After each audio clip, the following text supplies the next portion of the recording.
તો હિંમતનગરમાં હુડા લાગુ કરાતા ગ્રામજનોનો નવતર વિરોધ। હુડામાં સમાવિષ્ટ 11 ગામના લોકોનો મહત્વનો નિર્ણય। લગ્ન પ્રસંગ કે સામાજિક મેળાવડામાં નેતાઓને આમંત્રણ ન આપવાનો નિર્ણય કરાયો છે। અગાઉ 11 ગામના લોકોએ હુડાનું સમર્થન કરનારાઓનો પણ વિરોધ કર્યો હતો। હુડામાં સમાવિષ્ટ 11 ગામમાં રાજકીય નેતાઓના પ્રવેશ પર પણ પ્રતિબંધ મૂકવામાં આવ્યો છે। 13 નવેમ્બરના હિંમતનગર શહેર બંધ પાડવાની 11 ગામે નિર્ણય કર્યો છે। હુડા સંકલન સમિતિએ હિંમતનગર બંધની જાહેરાત કરી છે।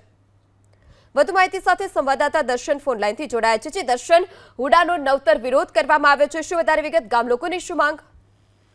પૃથા, હિંમતનગર શહેરમાં અર્બન ડેવલપમેન્ટ ઓથોરિટી એટલે કે હુડા અમલમાં મૂકવામાં આવ્યો હતો ને જેનો ડ્રાફ્ટ પ્લાન જાહેર થતાની સાથે જ જે હુડામાં સમાવિષ્ટ જે 11 ગામના મિલકત ધારકો છે તે મિલકત ધારકો વિરોધ દર્શાવી રહ્યા હતા। અલગ અલગ પ્રકારે મિલકત ધારકોએ હુડાનો વિરોધ દર્શાવ્યો હતો અને ત્યારબાદ 11 ગામોમાં કોઈ પણ રાજકીય પક્ષના જે હુડાને સમર્થન કરતા હોય તેવા કોઈ પણ રાજકીય પક્ષના આગેવાનો અને નેતાઓને 11 ગામમાં પ્રવેશબંધી ફરમાવવામાં આવી હતી અને તેના બોર્ડ પણ અલગ અલગ 11 ગામમાં લાગ્યા હતા। પરંતુ ત્યારબાદ એક વિરોધ ફરી શરૂ થયો અને પછી જે લગ્ન સિઝન ચાલી રહી છે એ લગ્ન સિઝન દરમિયાન 11 ગામના જે મિલકત ધારકો છે તેઓના ગામમાં કોઈ પણ લગ્ન પ્રસંગ હોય ત્યારે હુડાને સમર્થન કરતા 11 જે રાજકીય પક્ષોના નેતાઓ છે તેઓને લગ્ન પ્રસંગમાં ન બોલાવવા માટેનું જાહેર કરવામાં આવ્યું હતું અને સાથે જ આગામી 13 તારીખે હુડા હટાવવાના જે આંદોલનને વેગ આપવા માટે હિંમતનગર શહેરને બંધનું એલાન પણ જાહેર કરવામાં આવ્યું છે, જેમાં અલગ અલગ વેપારી મંડળોના જે એસોસિએશનો છે તે એસોસિએશનોના